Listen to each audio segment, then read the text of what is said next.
This is Franchise Today, brought to you by FRM Solutions, providers of the best-in-class software solutions for franchise relationship management. Franchise Today is your destination for weekly information, conversations, and interviews with accomplished industry leaders, all of whom share best practices for sustainable growth and sensible franchising. Here now, your host, Stan Friedman, to kick off this week's podcast with the Solink front of the house. And this is Franchise Today for Wednesday, June 19th, 2019. I'm Stan Friedman, and I'm coming to you today from my home base in Marietta, Georgia, just a few miles northwest of the infamous FRM studios in the Buckhead neighborhood of Atlanta. And speaking of Buckhead and the neighborhood of Atlanta, this week it's playing host to a great many of franchising's finest marketeers, who are hunkering down at the Intercontinental Hotel on Peachtree Road for the Franchise Update Marketing Leadership Conference. Yes, I'm looking forward to seeing some of those franchise friends and family over the next couple of days, including my podcast co-producer and cohort in many little projects, Ryan Hicks, and 919 Marketing's Graham Chapman, who is also in town. Looking forward to seeing you in a couple of days, Graham. And in just a few minutes, I'll be joined by this week's guest, podcaster extraordinaire, the brilliant Fran man himself, Kit Vinson. But first, my thanks to last week's guest, Nick Powells, for a great conversation, one that if given twice the time, we'd still not have gotten it all in. But we'll definitely keep the door open for a second run with Nick in the weeks ahead. And now, I want to return to something that Paul Segreto and I used to do when he and I worked this podcast together, and that's birthdays of the week for the franchise family.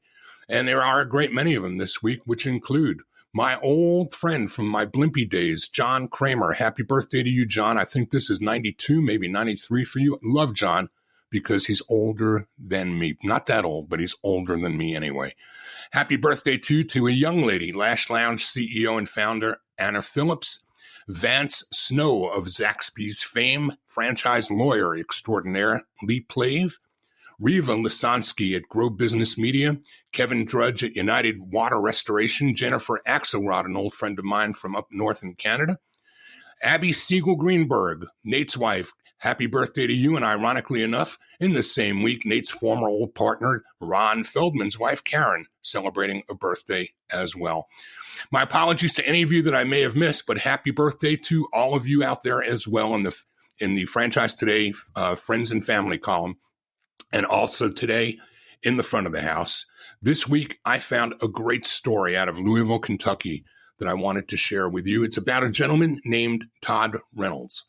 And Todd went from delivering pizzas early in his career to running an entire pizza enterprise. You see, he doesn't just manage or own a single location. No, this one-time driver now owns and operates not one, not 5, 11 Domino's restaurants, and is actually, as I speak, working on number 12 right now. Reynolds started as a delivery driver and worked his way through college doing so. He never imagined in the early 80s that he'd be where he is today. In fact, I'll quote him when he says, "My very first night as a driver, some 30 years ago, I went to the wrong driveway. A guy comes out on the porch. He's got a barking dog in one hand and a shotgun in the other." Well, Reynolds still delivers pizzas today, but he also works behind his counters. He makes pizzas. He answers the phone. He's walked in all of the shoes that he asks his employees to, and that's one reason he says that his franchise has been selected as one of the best in the world for the 4th year in a row. He was recently awarded the International Franchise Association's Gold Franny Award. The Gold Franny is an award given out each year to the top franchisees, Reynolds said, and it's given to the top 2% of Domino's restaurants in the world based on sales growth, customer service, cleanliness, employee morale, and community involvement. I think a good boss, he says, inspires people to go to the next level, and I'm going to inspire Domino's to include Mr. Reynolds in the best franchisee of the world competition. I mean, who better than this guy? Reynolds tries to inspire his employees to start their own restaurants as well, and Domino's owners have to be managers first, and not many managers are hired from within the company. Reynolds said 90% of Domino's franchise owners start as delivery drivers, according to the company. Quote, we're working on developing some of our people to become franchise owners themselves, people who started as drivers, Reynolds said. But Reynolds doesn't see other franchises as competition. Absolutely not, he says. I'm so happy for them, too. It's really one of the highlights of my career. What a great mindset. What a great guy. And what a terrific piece for the front of the house. And of course, the front of the house is brought to you by our good friends at Solink. The front of the house is brought to you today by Solink, a company that provides amazing loss prevention technology for restaurants and retail. In fact, I describe what Solink does for loss prevention as the equivalent of what Apple and Android have done for cell phones. They've made these tools smarter. Whether you operate a single unit or a multi-unit empire, or if you're the franchisor or an executive with unit-level economics on your mind, you need to learn more about Solink. Once deployed, Solink's technology captures instances of exceptional behavior at all of your sites. Solink then records everything that goes on in the front and the back of the house, and utilizing its amazing technology, it creates reports that direct your attention to the very specific video clips it's captured, eliminating the need for you to review hours of tape to identify these situations. And what's best is that Solink does it all with existing point of sale and security equipment. That's right. There's no new hardware needed to put Solink to work for you. As always, find out more about them online at solink.com. That's www.solink.com. And now it's time for today's guest. Mr. Kit Vinson is president of Fran. Fran offers two different but related services. One is custom franchise operating manuals and the online manual by Fran. The first is a manual production service, and the latter is a manual distribution product. Fran serves a variety of clients ranging from startup franchisors entering the world of franchising for the very first time to existing, mature, and legacy brands. And of course, they are always in need of updates to their existing manuals in order to reflect their current system standards and corporate image. Kit Vinson is also, as I said, a podcaster. Proud to have been a guest on his podcast just a few short days ago. And here we're going to return the favor by inviting Kit into our family here at Franchise Today.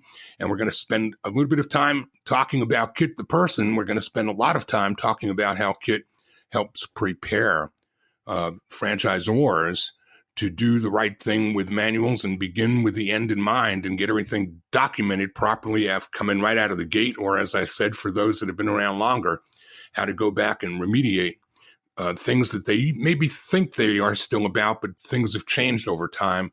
And with that, a look back and an audit of your current operating manuals is probably something that too few franchisors think of unless first they have a conversation with you, Mr. Kit Vinson. Welcome to Franchise Today. Mr. Stan, thank you so much for having me on your show. I really do appreciate it. It means a lot to me. I feel like I've arrived. It's like if I can get on Franchise Today, I have arrived. And this is an exciting day for me. Well, when I can come up with the smooth, melodious tones of Kit Vinson, I'll feel like I've arrived, because mine is a world of gravel and grit, and yours is smooth and polish. And we're going to do something, Kit, that I've never done before on Franchise Today, but we're going to do this today for the very first time. Can you bear to be a first at this, Kit? Can you talk about it in mixed company? I think I can. We're going to do something that's going to be a little bit of fun because it's something that you did on the interview that you did with me. I'm ready. I've never taken the time to wonder, much less research, what it means to have the last name Friedman. I learned about my own last name as a guest on your show. I think it's time to turnabout's fair play, Mr. Vinson. What do you know about your family name? Oh, that's a good question. Oh, dang it. So family name, my last name Vinson comes from my father, obviously. And I know more about the last name Kittrell, which is my middle name, which is my mother's maiden name. So the Kittrell side of the family, I know more about. And that there, you can take that all the way back to the 1600s. And there's a little town called Kittrell, North Carolina. And that's where the Kittrells came and settled. We do have... Look what you're doing. Look what you're doing here. You're trying to act like a franchisee. You're changing the conversation from the question that was asked to what you want to talk about. I'm sorry. I didn't research Kittrell. I researched I'm Vinson. sorry, Vincent. I don't know a lot about the Vinson side. Tell me about it. I'm going to do that, but first I'm going to ask you a question. Does Kit come from Kittrell? Kit comes from Kittrell. Mm-hmm. So your middle name or the other side of the family name became your given first name, and it's shortened from Kittrell. So my grandfather is Edward. His first name was Edward, or Reginald Edward Brothers. His middle name is Edward, and that's where I get my first name. My mother's maiden name was Kittrell, and that's where I get my middle name. Got it. Well, let me tell you what I learned about Vinson. Okay. And the Vinson family history. And this is just a few minutes away from the interview, but I thought it would be fun because you do this at the beginning of every single week you interview somebody. And I thought nobody's ever done the same for you. So let me be the first here too. Well, I'm excited. So what I've learned is that the Vinson name, it comes from the English variant of Vincent. And this, according to the Dictionary of American Family Names, similar surnames would be Venson, Vinton, Hinson, Eitzen, Tinson, Winson, Kinson, and Pinson. Eitzen, jawohl. Well, you see, there's some truth to that. The results combine data from everyone in the Ancestry DNA database with the last name Vinson, and the ethnicity regions shown are surprising because they come from various places, including Germanic Europe. Only 5%, though. But England and Wales, 55% of the Vincents come from there. Ireland and Scotland, 17%. Cameroon, the Congo, and Southern Bantu peoples, 5%. Holy cow. Yeah, you're all over the place. And do you know what your ancestors did for a living? No, tell me. I didn't find any franchising, kid, but I looked. Oh, dang it. God dang it. In 1880, they were farmers, laborers, and keeping house, where the top 3 reported jobs working were by a Vinson. A less common occupation for the Vinson family was farming. The most common Vinson occupation in the USA was, in fact, farming, with 55% of Vinsons as farmers, 6% as laborers, 6% keeping house, and 5% unknown. Doesn't tell us what the rest of that would have been. You know what the average Vinson lifespan is? Are you wanting to know that at all? I would love to know that. How much more time do I have to go? All right, this is the last piece, and then we're going to get into what you do for a living, right? Okay. Between 1943 and 2004 in the USA, the life expectancy of Vinsons was at its lowest point in 45 and highest in 2000. The average life expectancy for Vinsons in 1943 was 47. Holy cow. The good news is in 2004, when last measured, that almost flipped completely, became 72. Nice. Well, I've got a little bit more time to get everything done I want to get done. And you've got a lot to talk about and get done, kids. So let's start doing that. Before we do that, I would like to make a comment on something you said earlier. And okay. If you don't mind, may I do this? Please. Soul Link. There's so many times a day that I hear a commercial about a product and I say, oh, yeah, that's cool. That's kind of neat. I met those guys at the IFA convention a couple of years ago, and they pulled me to one side. I forgot who it was. Jerry Darnell had introduced me to them, and he says, "Cat, you got to meet these guys." I said, "Okay." So I sit down with them, and the IFA convention is kind of busy, and I pull myself out of the booth, and I'm kind of nervous because I need to get back in the booth, but I'm sitting there listening to them.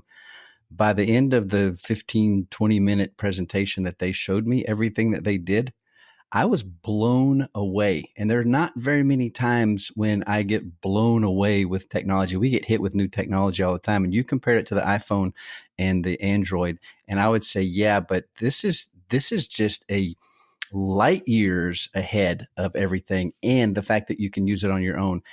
And I would tell anybody to go and get a presentation because you will be equally blown away as I was at what that technology can do. It's amazing. Anyway, I just wanted to share that. Well, that's really appreciated, and I'm sure they'll appreciate it too. Not everybody that I don't have as many sponsors on this program typically that might want to be here. I really do try to have sponsors on with products that I totally and completely believe in and can actually read as a spokesperson the copy with heartfelt belief that that's the best in class that there is out there. And I too was overwhelmed the same way when I first got introduced to what Solink's all about. And I think that they are the gold standard, and I've never seen anything like it before. Yeah, a lot of things that you can use, but not incorporating existing technology in which you can do with their stuff. Their algorithm will work with existing cameras and with existing point of sale systems. So not heavy investment. Yeah. Just by the way, I was equally blown away. I was at the same level of blown awayness when we got into FRM. Is that a new word? Is that a real word? Blown awayness. Yeah. I actually coin words regularly. Blown awayness. Well, we appreciate that too. It was fun being interviewed by you, Kit. And, this is a different interview today. So we're going to move along in a different clip because we're going to talk about a whole lot of things here today. And the first of those is that nobody ever really, unless they were born into a franchising family, nobody gets into franchising with purpose and with intent. And so I'm going to ask you to rewind the tape and tell me and the audience how and when that occurred for you. What were you doing when you had this inflection point where whatever that was intersected with franchising? Well, I'm going to tell you, and this is something we didn't talk about before, and I was in between careers. I had started life in one career and I wanted to change. I wanted to get out of that career, and that industry was really hard to get out of. And so in the meantime, I had taken a job with a radio station. And I forgot to tell you, when we were talking about your radio history, I have a little bit of a radio history too. And so I was in radio sales, and I was just trying to make ends meet in between careers, doing interviews here and there. And I would run across, I think you did some radio sales too, right? Advertising sales. Yeah. So that's the toughest gig out there. And so I'd run across all these businesses all the time because you'd go be out calling on everybody and you'd say, oh, this is really neat. And my brother is a franchise attorney.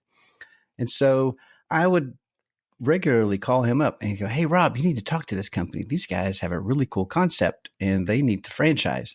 And so I had called him on one of these occasions and said, you need to talk to these guys. And I said, by the way, what are you doing? And he says, well, I'm trying to find somebody to send my client to. I have a client that needs a manual and I'm trying to send him out to do a manual. Well, I had worked for a couple of startups in the past and I had written the operating manuals for those companies. And so I said, Rob, why don't you do that yourself? He goes, I just don't have the bandwidth. I've got all these clients and I don't have the bandwidth to sit around and write a manual. I said, what are manuals going for these days? This is back in 2005. He goes, around between $20,000 and $25,000. I said, holy moly, that's a lot of money. I said, you can't find anyone to write the darn manual? I said, we can fix that in a lickety split.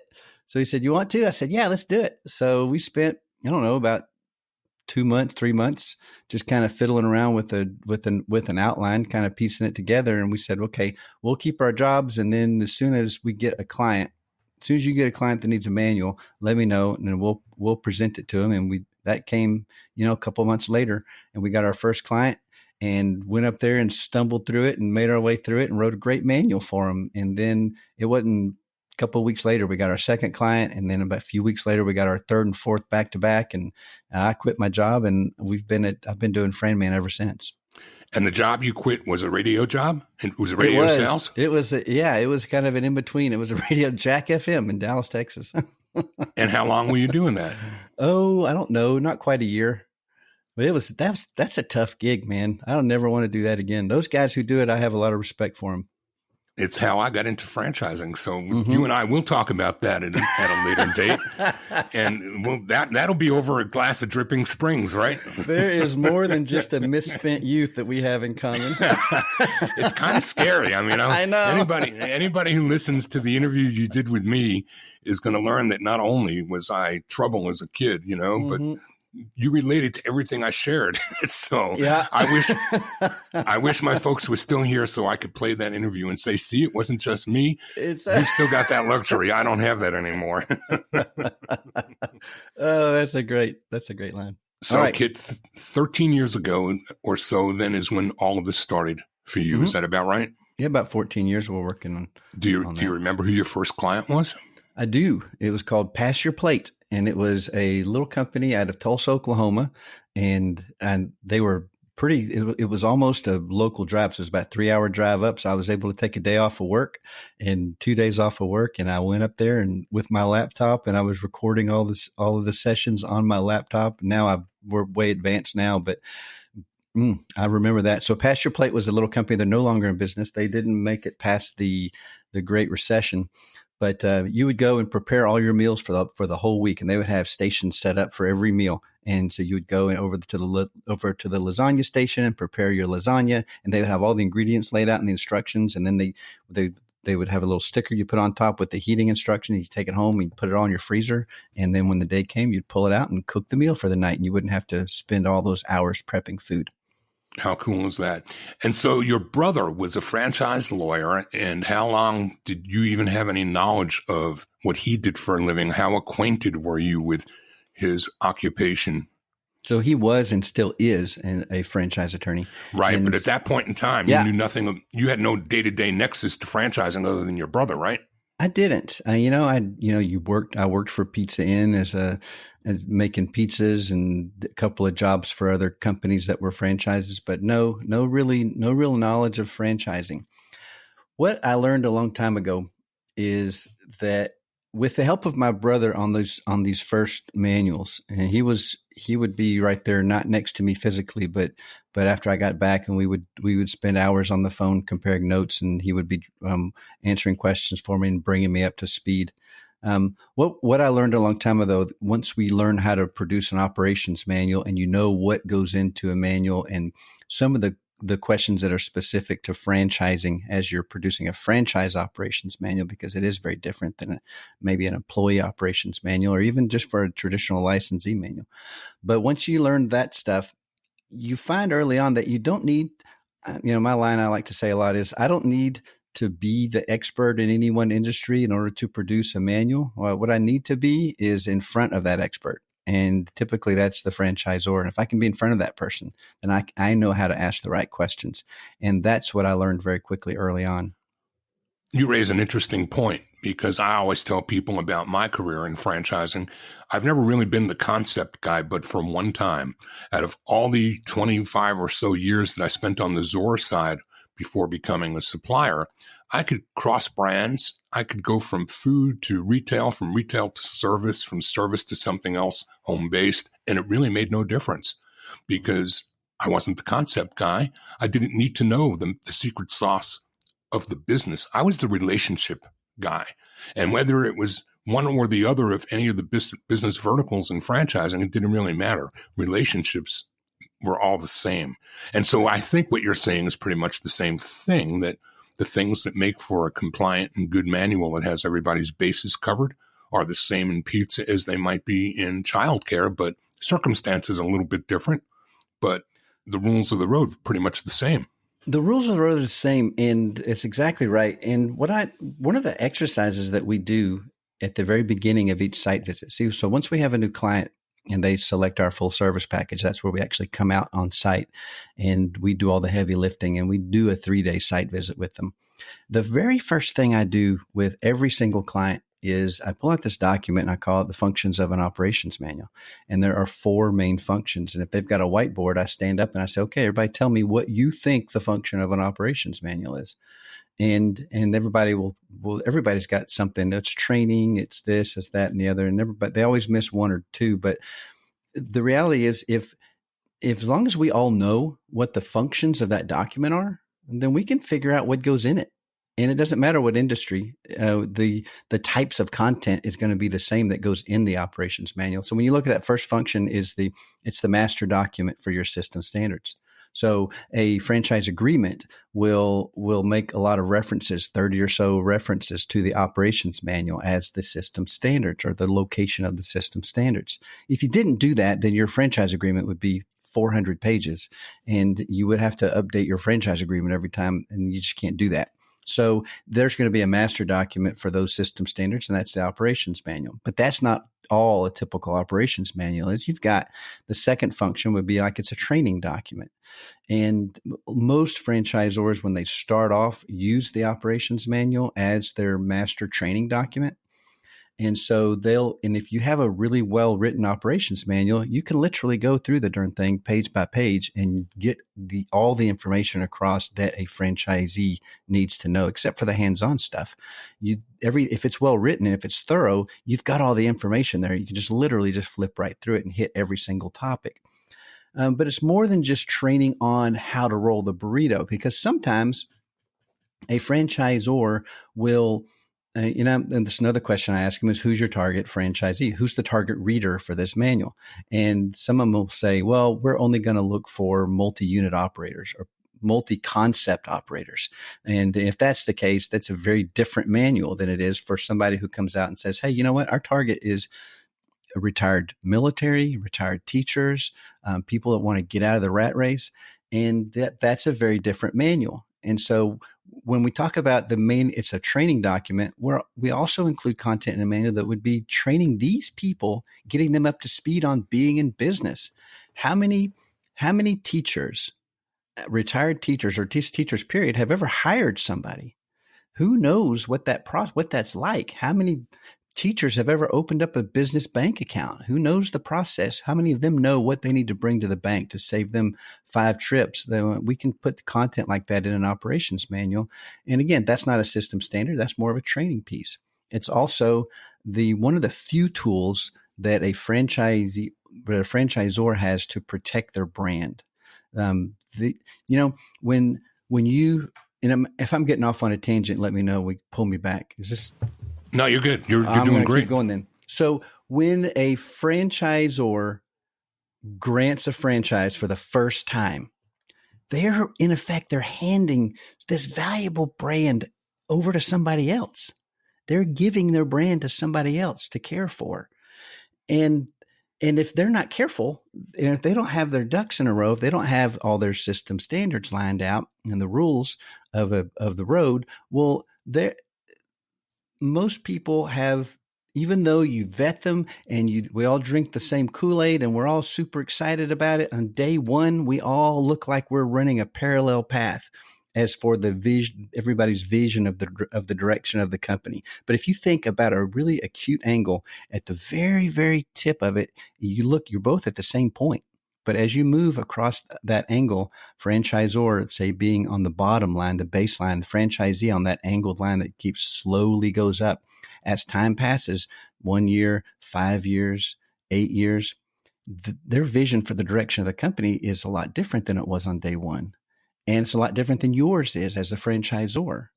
And so you don't have a whole lot of tools to pull them back down. Your franchise agreement is really high level, thou shalt and thou shalt nots, but it relies on the operations manual for all of the other elements that pull that franchisee back down to the franchisor's vision for the direction of the company. So are we up to number 3 or number 4? That's 3. And the fourth one is just a sales document. And, Bob Gappa, and he is a mentor of mine. And I learned his philosophy on you don't sell a franchise just like you don't sell a driver's license. But I don't like to use the word sales, but there is a sale that takes place, and that is not when you grant a franchise. That's not a sale. The sale takes place when you are trying to convince somebody that your franchise system is right for them. And you're trying to show them the value of your system over all the other systems. And that's where the actual sale takes place. And if I'm talking to somebody, I'm going to ask them to give up $250,000 after you talk about brick and mortar and franchise fee and FF&E. If we're talking about them dropping $250,000 or $200,000 or whatever it is, I want to show them every chance I get that we've got an organized system we've got a system in place, a mechanism in place that will help guide them through this process. And if you can show them that manual and it looks solid and it's professional, it's a world-class manual, that's not going to be the sales tool. That'll be a sales tool in your bag. Does that make sense? It makes nothing but sense. And when we come back from the break, we're going to dive a little more deeply into these 4 buckets and the role that manual can play in the day-to-day life of a franchisor. Before going to break, I want to acknowledge that you don't have to be a Texan to have Bob Gappa or Pam Gappa as your idols. They are some of the earliest day teachers in my life. And again, Bob Gappa is somebody just a wee bit older than me, so I love him anyway, right? Right.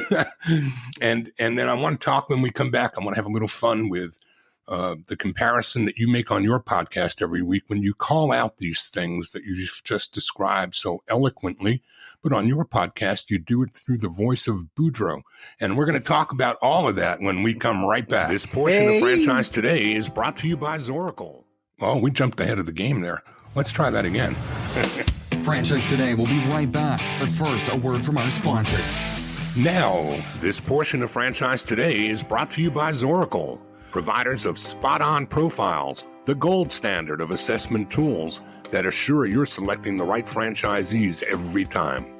Unlike DISC or others that simply gauge personality or communication styles, Zoracle's spot-on assessments are all franchise-specific and based upon 7 sciences that nail the results each and every time.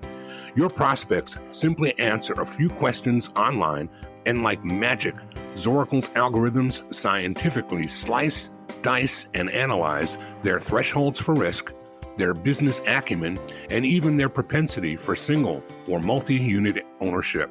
Zoracle's spot-on analysis is like having a crystal ball, but there's no hoodoo here. It's all based upon science that flawlessly determines franchisee, franchisor compatibility, and accurately predicts performance. Why don't you schedule a demo today and take a complimentary look and see for yourself? It's the closest thing to a sure thing. Zoracle, spot-on assessments based on science, but delivering results that seem simply magical. Check them out at www.zoracleprofiles.com. Franchise Today is produced and presented each week by FRM Solutions, providing best-in-class CRM and document management software designed specifically for franchising. FRM enables real-time business intelligence, communication, and collaboration between all members of the franchisor's team and their prospective and existing franchisees. This empowers your team to simply and seamlessly track, access, and manage all communication to and from prospective and existing franchisees, including texts. Legal and compliance is simplified too, with FRM's document management, and even site visits can be digitally facilitated and scored using FRM. Make today the day you give FRM a look and assure that all of your candidate and franchisee correspondence, including texts, are being permanently tracked and archived in candidate and franchisee records. FRM even provides state-of-the-art digital experiences for your prospective franchisees, replacing old-style virtual brochures. There are no long-term contracts required. Multiple upgrades are offered each year at no additional cost. No excuses, just solutions on the web at frmsolutions.com. See that little faux pas there where Zoracle tried to come out of the gate a little bit early, but that happens on live podcast, and that would never happen on your show, right? Oh, it would happen. It would not be heard. Yeah, it would happen. It's exactly right. You do a little bit of editing, right? I do what I call audio airbrushing. I like it. That's so creative, kid. And you also talk about, let's go back and talk about Boudreaux. So wait. I want to say something else. I love Zoracle, Rebecca Monet, and Zoracle. I think that's another fantastic product that you just listening to the ad doesn't do it justice. You need to call her up. I think she's a fantastic gal, and she's got a great product. So are you telling me that my writing of that commercial does not do Zoracle justice? Is that what you said? I think your writing was spot on. I'm saying that nobody could have written. Spot on is her profile. That you got this all backwards. I love having fun with you, Kit. Every time we talk, it's nothing but it's like tennis. It's just volleying the ball back and forth. I like to laugh. You should have Nancy Friedman on your show. Not only does she have the same last name, but she is exactly the same way. We laughed for the first 20 minutes of my podcast episode with her. Well, we don't have enough time to laugh for 20, but I'm in for. I think I'm in 10. for that. I like Nancy. I think that's a good recommendation, and I'll take it. Let's go back to Boudreaux and his burgers and how you storytell your way through that divergence. You made a very, very clear point in, I think, the end of 3, when you talk about visions taking left and right turns. And franchisor vision may be veering one way and franchisee the other. And then you get into that. Now you're in that gap where we talked at the very beginning of the hour about how mature brands have a manual that says something that used to be correct about them maybe 10 years ago. Is it still correct today? There may have been divergence. Yes. So let's talk about that piece and how important that piece could become in terms of somebody having a mismanaged expectation, even innocently. They looked at documents that were provided for disclosure. They looked at maybe chapters or portions of the ops manual, and it says that you are this. And then they get into training and find out this is really that.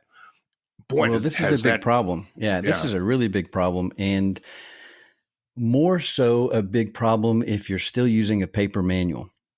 And I've told people this from day one. This is from 2005. A printout of your operations manual is a snapshot of your operating system. It's a photograph of your operating system, and it will never change until you change it. And even after you change your operating system, even after you change your system standards, just for kicks, in case someone doesn't know what a system standard is, it's like the rules that a franchisee has to play by if they want to be a member of the club. So if the club is Boudreaux's Burgers, you want to be a member of our Boudreaux's Burgers Club, you can. We'd love to have you. You have to follow our rules. Here they are. Those are called system standards in franchising. So you write an operations manual and you print it out and put it in a nice 3-ring binder. And there are still people that do that. And there's nothing, there is something wrong with it because of technology, but it's not the end of the world if you do that. But the problem is that as soon as you make a change, that manual is out of date and it's still floating around out there. So it's a really big problem what you're talking about. And if you're on top of your system like you should be, it would not be uncommon for you to make changes to your operating system on a weekly basis. Things come up all the time. And we need to update this. We need to update that. We got a new dressing. We got a new this and a new that. And you've got typically what happens is it goes into a folder and the dog-eared folder. Oh yeah, let's update the manual. Let's do it whenever we update the manual. And because people are used to that mindset of it's a paper manual, and that's exactly why I'm going to give a little shameless plug here to the online manual by Fran, man, because that addresses that problem where you have like a web-based operations manual that is like a Wikipedia site, and that's the only access to the manual. So now everyone is no longer looking at their own copy of the manual. They're looking at the franchisor's copy of the manual. And every time we make a change, it gets changed instantly. And there are no old versions floating around out there. There is only the one version. I cannot contemplate, Kit, how maybe in the 80s or even in the 90s, right up to maybe the turn of the century, but since then, with the speed at which technology has advanced, the speed with which social media has expanded, it's just grown and changes almost by the minute, much less the day. How can a system standard be properly articulated and clearly defined when things like Instagram or Facebook change something in their world? It changes things in the franchisor's world, which changes things in the operator's world in articulating and communicating how you can communicate about the brand standard to a consumer or what you can and cannot do I all but think it's impossible for paper manuals to be the guiding lights anymore. Oh, I totally agree with you. I just don't want someone, if they have a paper manual, to feel bad. So I was trying to soften that blow a little bit, but I cannot imagine anyone using a paper manual these days. However, there are people out there doing it and they're managing it. See, here's the problem. I'm going to update the operations manual. I have a 300-page manual and each chapter has, let's say, 25 pages. I'm going to add we're adding a new burrito to our line, and there's it's not really a burrito, it's a bowl, and the preparation is different. So we're going to add 5 pages to that manual, to that section, to that chapter. Well, we've got to reprint the whole chapter because that's right in the middle.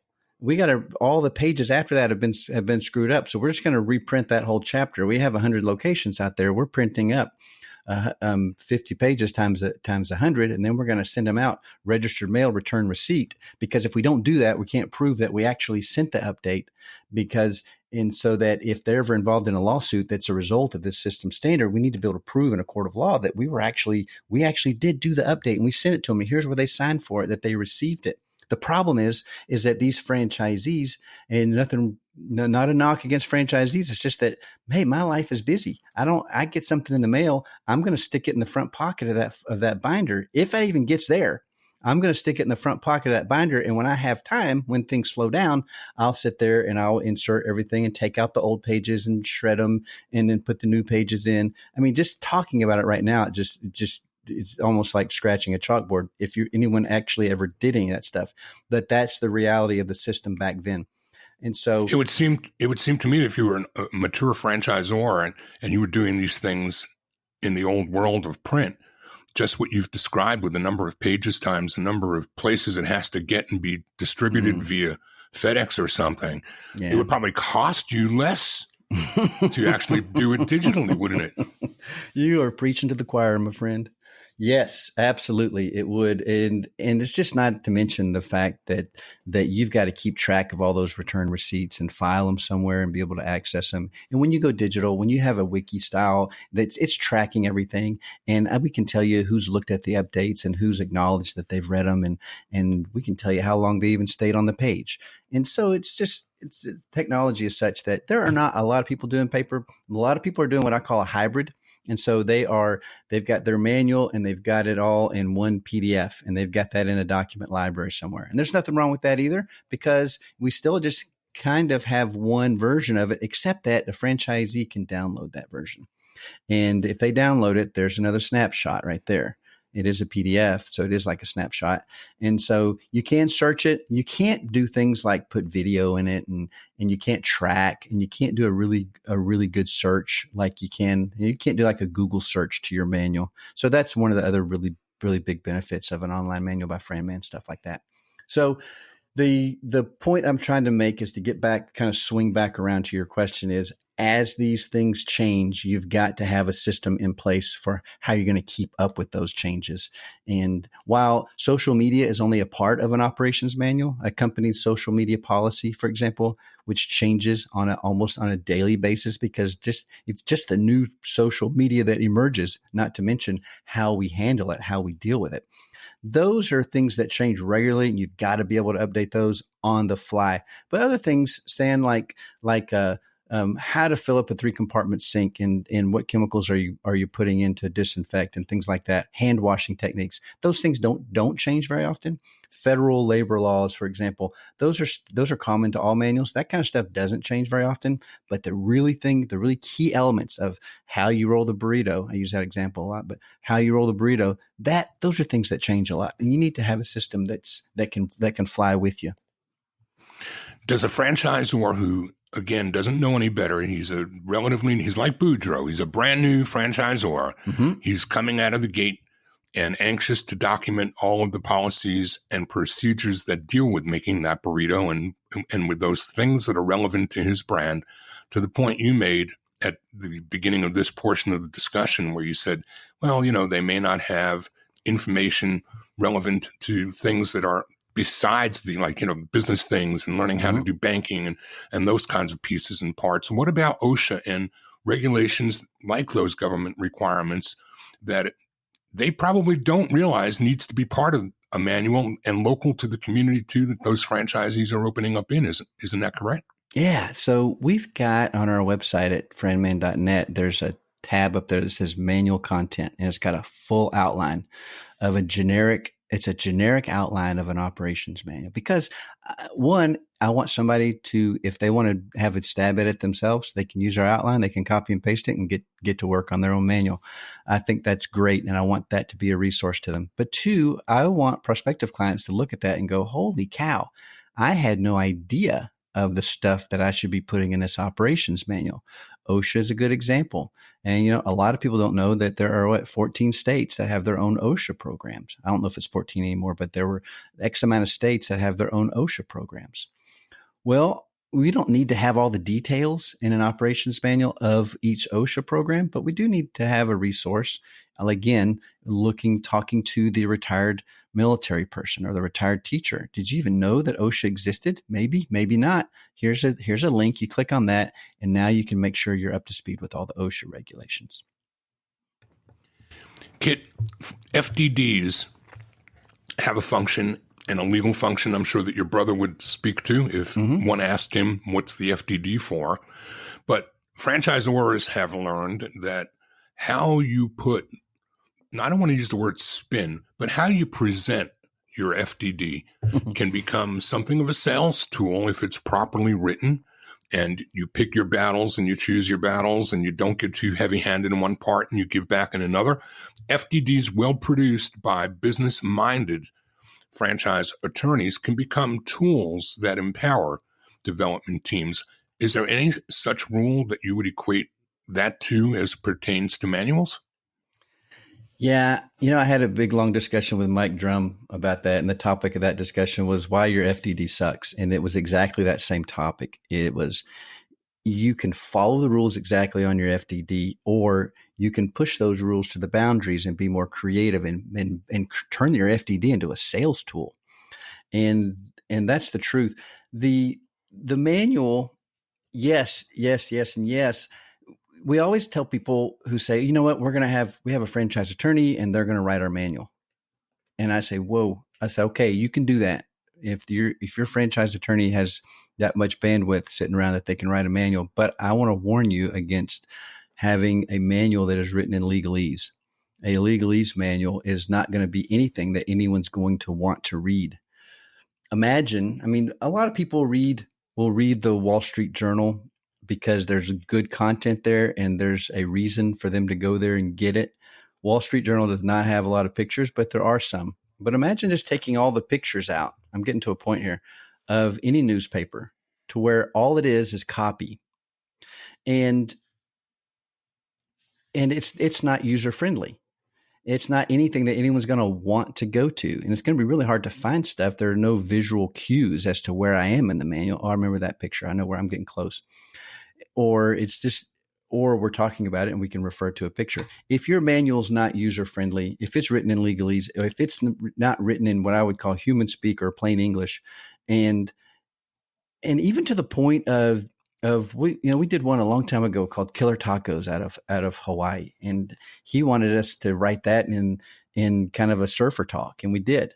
You can put your company's corporate culture into your manual as well. And it should be a method of conveying your corporate culture. It's not the only, but a method of conveying your corporate culture. So it should be a fun read. It should not be a manual that is something that is just, here are these system standards and you must obey them. Goodbye.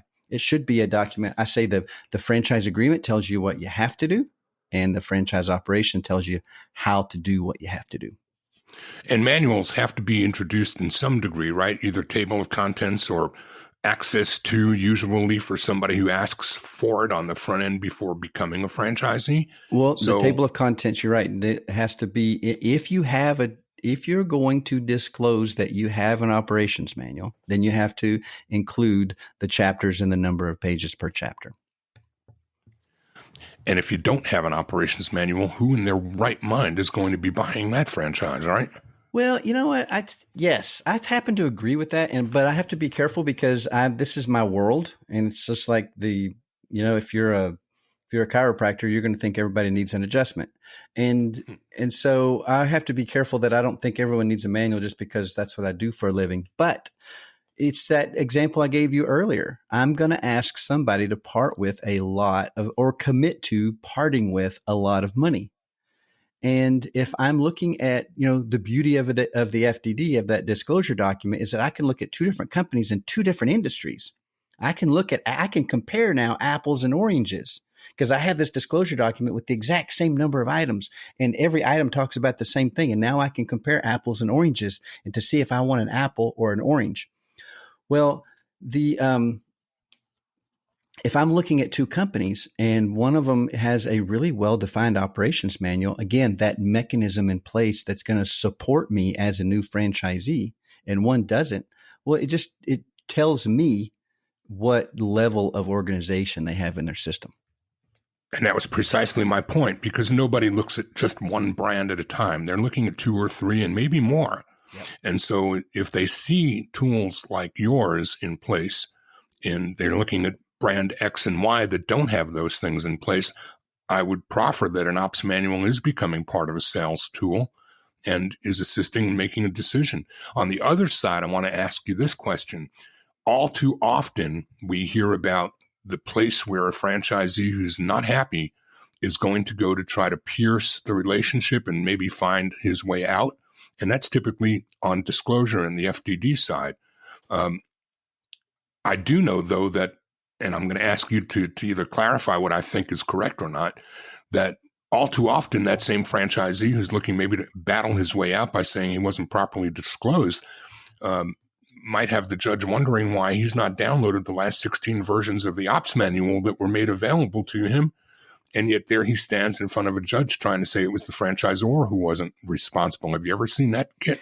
No, we haven't seen that exactly, but there is something related to that. Now, the online manual by Fran is nothing that you download. You don't download Wikipedia. You just access it.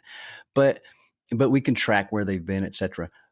So it's not so much of a proving that they were disclosed as much as it is this. We put in our operations manual 2 years ago that we were removing peanuts from all of our products. And there's no longer a Boudreaux's burger that has a peanut in it. And we don't even cut peanuts. We don't even use peanuts in our kitchen anymore because some people will suffer from anaphylactic shock, and we don't want to get away from that. So we changed our system standard and we pushed out, we changed it in the online manual, and then we sent a notification out to all the users. And they had a link in there, and they were to click on that link and go into the manual. And there's a box on there that says, "I acknowledge that I have read this new content." And 2 years later, a franchisee gets sued because they didn't have any notification up that they were selling, that Boudreaux's burgers had peanuts in it. And Boudreaux's burgers not supposed to have peanuts in it, but this guy was selling Boudreaux's burgers with peanuts. And that was the old recipe. And they get sued. And of course, the attorney on the opposing side is looking for the deepest pocket. So they pull the franchisor in there. Mm-hmm. And so one of the cool things about the online manual by Fran that is usually you don't see except in just exceptional franchisors is versioning or revisions, maintaining revisions. We back up that manual every single night. And a franchisor client of ours can say, "I need to see what our manual looked like on January the 15th, 2015, as long as they were a client of ours then." We can pull up that exact version of the manual. Then they say, "I need Kit in Butte, Montana, who is our Bubba's Burgers franchisee there. I need to know when he read that and when he acknowledged it, because we track all that too, and we can tell you exactly." Now you're walking into court and you are no longer having to defend a system. The system is now defending you. And that's a very different feeling. You know exactly what I'm talking about, because you have a system exactly the same thing. And so now you're walking in with these weapons and you go, "Your Honor, we don't even need to be here. If you don't mind, here's what we have. Here's where we told him not to put peanuts in it. He did it. It's not ours. May we please leave?" And you know the rest of the story. Absolutely. Kit, we are coming dangerously close to the end of the hour. Oh, man, I've got so much more to talk about. I know, but that's why I'm going to ask you a question that gives you the opportunity to pick and choose and prioritize what the next thing is if it's almost the last thing you can talk about. I always ask my guests at about this point if there's anything I haven't asked them yet that they wish I did. Oh, my gosh. I didn't know that question was coming. Well, we talked about the value or the functions of a manual. We talked about the online manual. We didn't really talk about at FranMan, if we're going to allow me to do another plug of the company, is that you don't have to have $1 bazillion to have a manual written. We have 3 different packages of operating manuals at FranMan, and we have everything that starts at a manual template and works all the way up to the full service package. And so you can have a professionally produced world-class operations manual without breaking the bank if you're starting up on a bootstrap. And that's pretty charitable, I have to say, that you actually put a template up there to help teach people how to do some things for themselves until it's time to have professional assistants like yours get into the game with them. It's a 200-page manual template, and we do a lot of customization. We charge more for our template than anyone else does out there in the market. I don't have any problem saying that because, one, you're getting a manual that's produced by a manual production company, not by some company that's just looking to sell looking for mailbox money. 2 is we're going to take your logo and put it on every page. We're going to color coordinate. We're going to do all the heavy lifting on the formatting and color coordinate all your sections, chapters, sections, and subsections to your logo. We're going to put your company name and information throughout. We're going to ask you what you call your locations. Are they cafes? Are they offices? Are they units, locations, et cetera? What do you call your customers? Are they clients? Are they patrons? Are they guests? What do you call your employees? Are they team members? Are they employees, et cetera? And we're going to change all that. And we're also going to pull out stuff this doesn't even apply to your industry. For example, Boudreaux's Burgers doesn't need to know that any kind of about how to manage a warehouse and how to keep your tools clean and all that stuff. But he does need the hand washing techniques and all that stuff. So we're going to leave all that stuff in there, kick out all the stuff so he didn't waste his time. And then we're going to throw in 3 hours of support so that when Boudreaux gets stuck, he calls us up and goes, "Hey, I'm stuck here." And we get him up and running fast in a heartbeat so he can get back on the road to editing or customizing his manual template. So go ahead. No, so there's just a ton that goes into it. It's not just a manual template. It's a manual template plus a great deal of service on top of that. So if I were ever going to open a manual company based on what I just heard, I would name it Nomenclature, but that would be me. I love that word. Most people don't use it.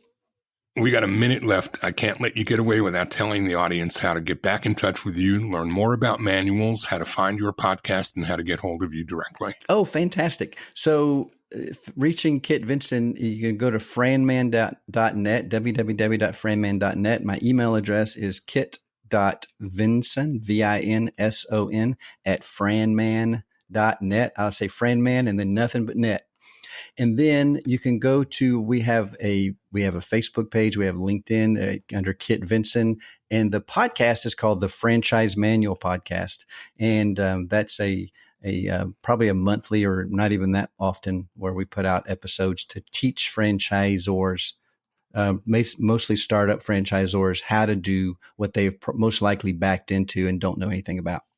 And they can link to that right off of your webpage. Is that correct? We actually have a tab up there and they can actually click on listen to it on the website, or they can use whatever software they use to download their favorite apps. They can do a search for the Franchise Manual and they will find it.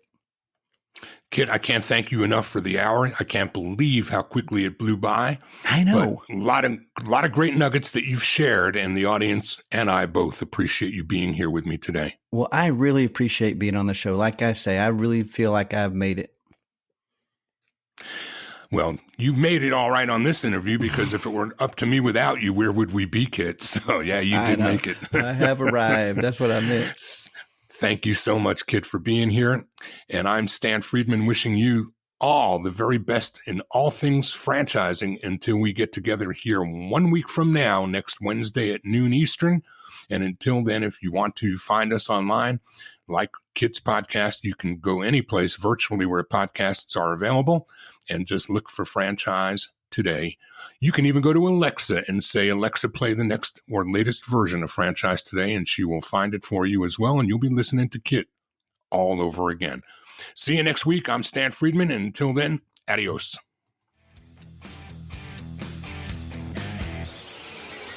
Franchise Today is a production of FRM Solutions, providing best-in-class CRM tools to empower relationships with prospective and existing franchisees. No excuses, just solutions. Find them online at frmsolutions.com. Join Stan every Wednesday at noon Eastern for another live episode of Franchise Today. Or, as always, download episodes on demand at blogtalkradio.com or iTunes.